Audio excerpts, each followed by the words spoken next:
Ovako sočnu piletinu niste jeli do sad. Ovo je cordon bleu, zahvalit ćete mi se kasnije. Idemo na pripremu. Trebaju nam pileće grudi. Prekrijemo ih folijom i vreme je da ih izlupamo i istanjimo. Posolimo i pobiberemo. Sada pozdravite Carnex Special šunku.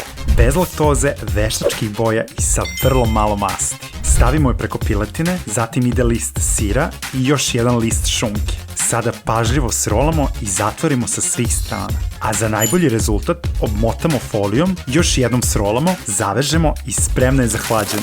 A u međuvremenu pripremimo pleh i nauljimo ga.